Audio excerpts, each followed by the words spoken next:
por que nós cristãos precisamos pensar teologicamente sobre as questões educacionais? Será que educação não é só educação? Por que eu tenho que misturar teologia com educação, fé com educação? Será que fé não tem que ficar na igreja? Fé não tem que ficar lá com seu pastor, no gabinete pastoral, na sua casa, em oração? E deixa educação com o Estado, deixa educação com quem realmente entende educação. E é melhor não misturar as duas coisas. O que você diz sobre essa separação desses dois ramos aí?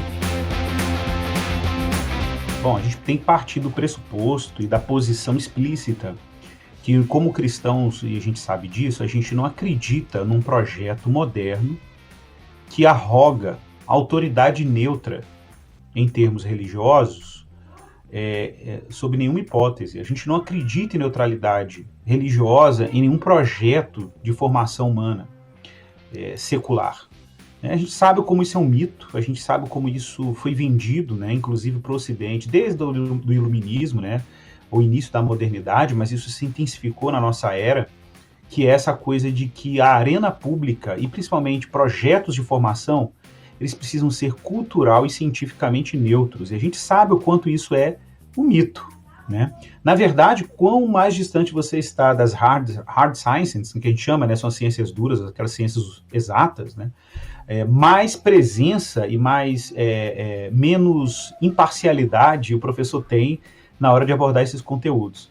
O professor Mauro Meister usa no livro, num dos textos que ele escreveu para a FIDES, né, ele mostra um gráfico de como que as pessoas são mais tendenciosas, à medida que a coisa se torna mais humana, mais tendenciosa é a disciplina, né? Então você vai ali para a história, a geografia, a curva aumenta de inclinação e direção que você dá para determinados conteúdos. Então, a gente parte do princípio de que essa neutralidade não existe.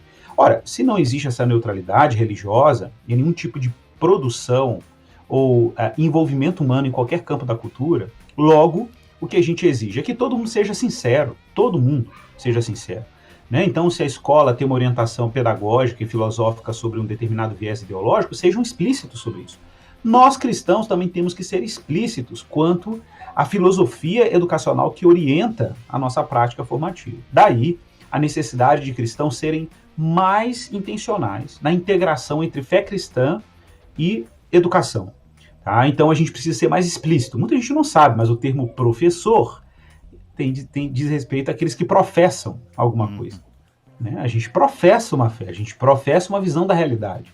A gente professa um imaginário social sobre como a vida funciona, sobre como as pessoas funcionam, e por que razão a ciência deve funcionar do jeito que ela funciona. Né? Então, justamente porque a gente integra a nossa fé ao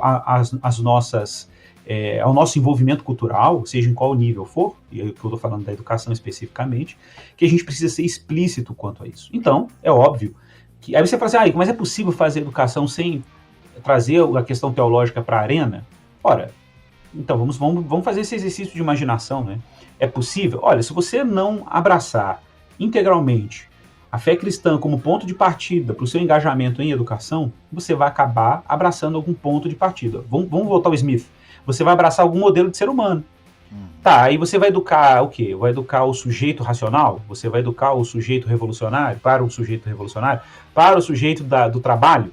Né? E aí tem várias antropologias que a gente sabe que acabam apreciando aspectos até legítimos da condição humana, mas não é a totalidade da condição humana. Exato.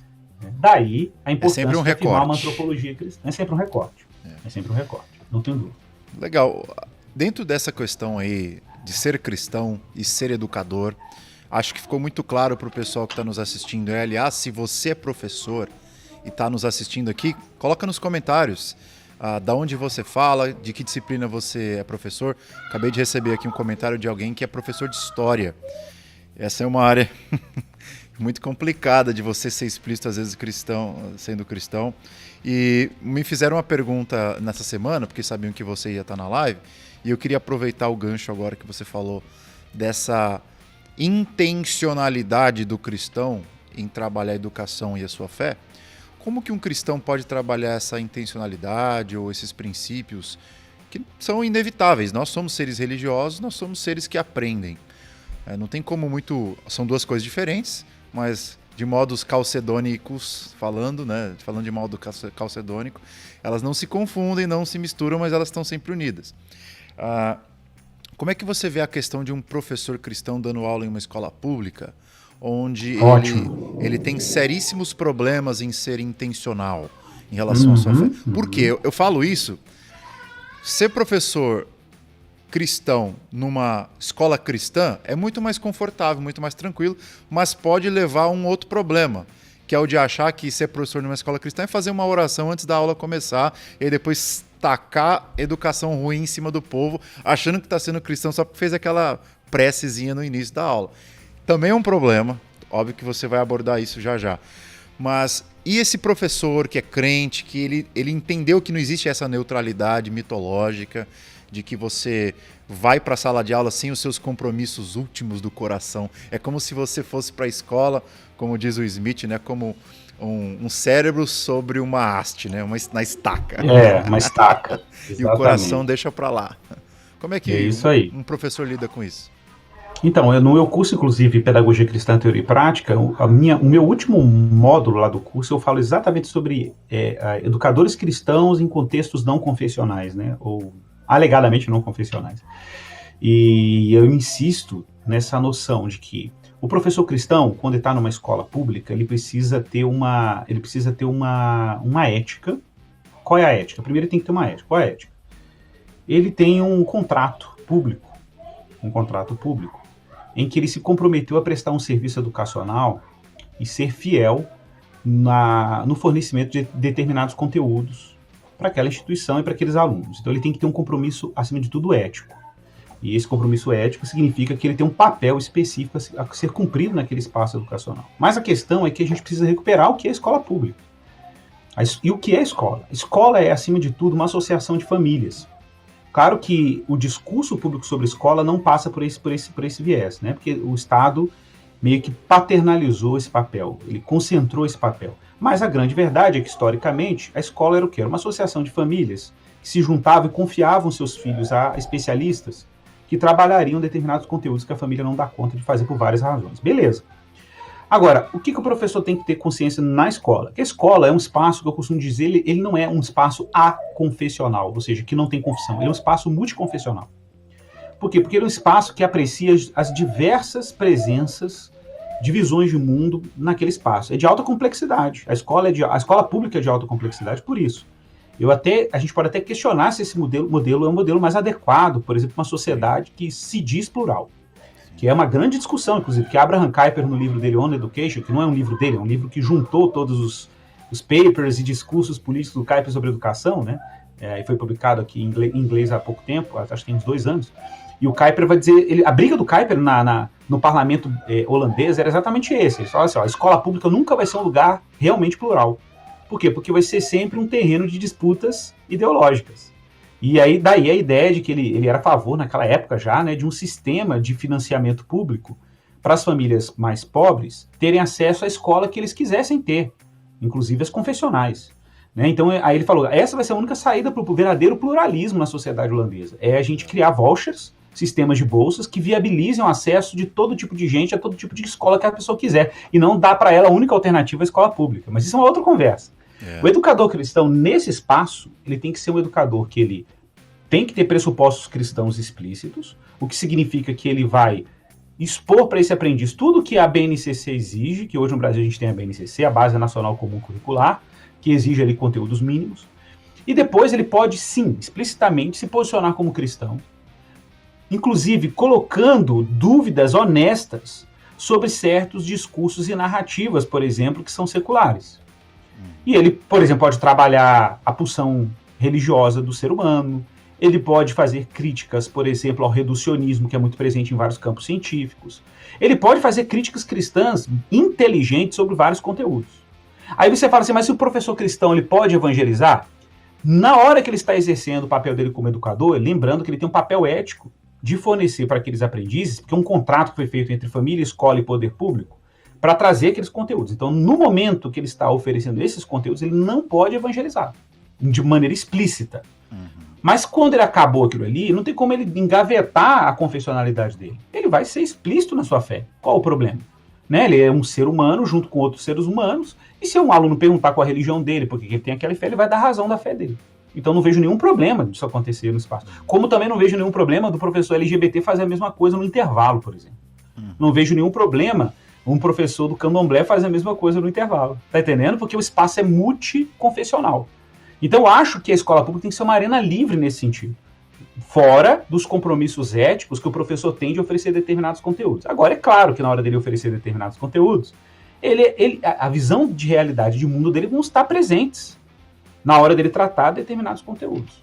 Agora, você fala, isso é um debate? É um debate contínuo, porque a escola pública cria, por ser um projeto de escola plural, cria essa tensão mesmo.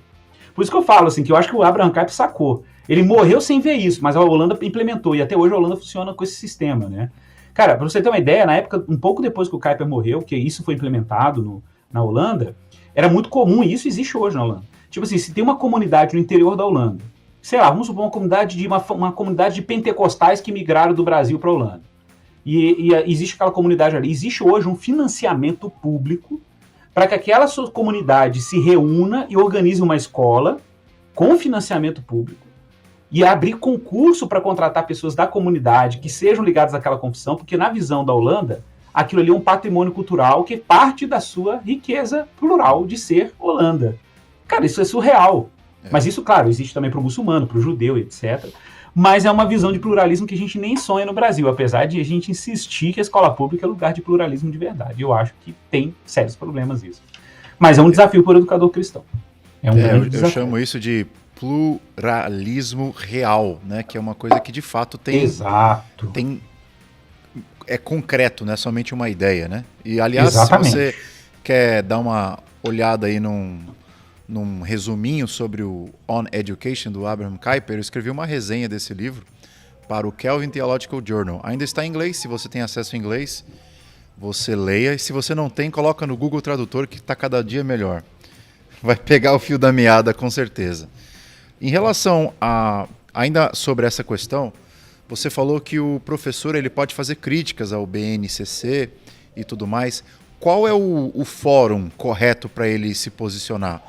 Porque alguns professores podem se posicionar dentro de sala de aula, por exemplo. Outros podem se posicionar no Facebook, no Twitter. O que você acha que seria sábio, prudente para o professor que assinou esse contrato de entregar conteúdos mínimos dentro desse contexto aí entre escola, família e poder público? Então, no caso da escola pública, né, lembrando que a escola confessional a gente tem total liberdade aí nesse sentido, muito mais liberdade, né? Mas na escola pública você tem uma coisa chamada Assembleia de Pais, que é previsto por lei, em que os pais participam em vários níveis, inclusive do projeto pedagógico da escola. Ele pode oferecer, sugerir, pode fazer críticas. Então, por exemplo, se numa dada comunidade um determinado tema curricular está incomodando a comunidade pode se organizar, chegar junto à escola e falar para ela, esse tema é um tema que a gente não acha interessante que os nossos filhos tenham acesso. Houve uma disputa dessa aqui em Belo Horizonte, foi uma coisa bem curiosa, de uma professora ligada ao movimento LGBTQI+, e aí ela propôs, por exemplo, colocar gravuras nos banheiros das meninas e dos meninos, em que no banheiro dos meninos seria colocada uma gravura de uma menininha, de um menino brincando de boneca, e no outro banheiro uma menina brincando de carrinho. É claro que, bom, eu não vou chegar no mérito se isso é certo, errado, etc, mas é claro que existe uma carga ideológica por trás dessa proposta. E isso causou um efeito muito ruim junto aos pais, num bairro de periferia de Belo Horizonte, em que a comunidade é predominantemente evangélica e conservadora nesse sentido. Eu, de novo, não chego no mérito do debate, se está certo ou está errado, eu tenho uma posição naturalmente mais conservadora, mas eu não quero chegar nesse mérito.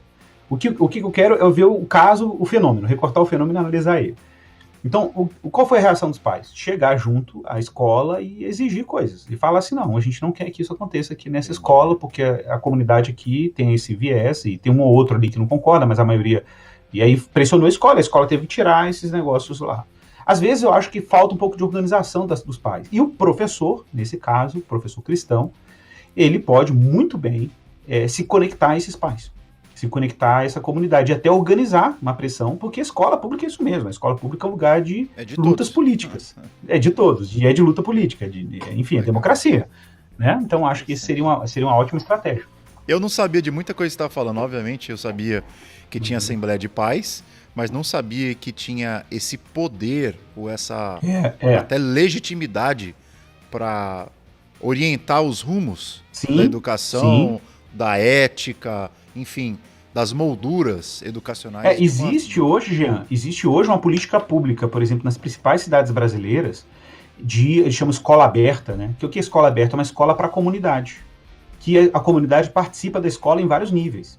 Então, por exemplo, decisões políticas, questão de segurança da escola, os pais podem participar ativamente e contribuir ativamente, levar palestras, oficinas, né? Então, por exemplo, se um pai, membro da comunidade, que o filho está matriculado na escola, às vezes nem é um pai, é um membro da comunidade que nem tem filho, mas ele tem, de repente, um projeto de prevenção de violência. Muitos cristãos perdem o time com relação a isso, porque muitas escolas estão pedindo socorro, porque o poder público não está lá na escola.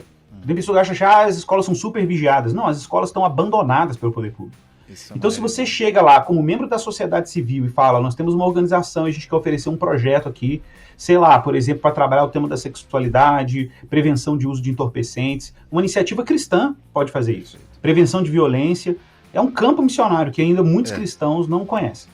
Exatamente, você tocou num ponto engraçado, né? Que o fato do nosso país ter deixado a educação pública abandonada, e é abandonada mesmo, você usou a palavra certa, não tem vigilância, não tem nada.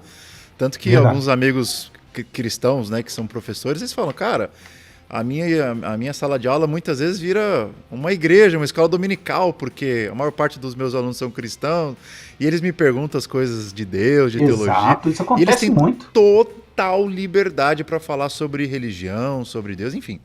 Uma coisa que eu perguntei isso, cara, porque muitos cristãos, eles acham que as escolas estão tomadas pelo comunismo, pelas ideologias socialistas e totalitárias, que elas tentam nos colocar para escanteio o tempo todo, e elas vão vociferar para o YouTube, para o Twitter, para o Facebook, ou fazendo manifestações aí meio que sem sentido. E tem até um ponto que é correto, mas o meio, a forma de você criticar o sistema, ela não é muito sábia. E aí você mostrou pra gente que tem um caminho a ser percorrido se a gente quiser fazer críticas e influenciar de modo cristão e tomar os espaços que estão vazios na educação pública brasileira. E eu tenho até um exemplo pessoal. Eu estudei na escola Guilherme Rude e na escola Guilherme de Almeida em São Paulo, que fica no bairro da Penha. E aí depois eu me tornei pastor e tal. Eu lembro que teve até uma dinâmica de uma molecada numa época aí que era brincar com brincadeira de compasso, brincadeira com Charlie. Não sei se você lembra disso. Virou uma febre nas escolas, E eu lembro que a diretora dessa escola, ela era casada com um membro da nossa igreja. E aí o que aconteceu? Teve uma menina dessa escola que ficou endemoniada. E ficou endemoniada mesmo, porque chamaram a ambulância, chamaram um monte de paramédicos para tentar ver o que estava acontecendo. Ela estava convulsiva, violenta e nada acalmava ela. E aí eles me chamaram para a escola e eu fui lá, em nome de Jesus, expulsei o demônio da menina. Cara, foi uma coisa tão engraçada, assim, foi uma quebra de paradigmas. É só no Brasil que você pode ver um negócio desse acontecendo. Muito louco, cara. Cara, uma diretora de uma escola chamar um pastor para expulsar um demônio na escola pública. E todo mundo fica assim, uau! Ou seja, os campos estão abertos, né, pra gente influenciar a escola pública. Exatamente. A gente tá perdendo uma baita de uma oportunidade. É isso aí. Eu gostei demais muito lúcida a sua maneira de abordar a questão. Muito obrigado.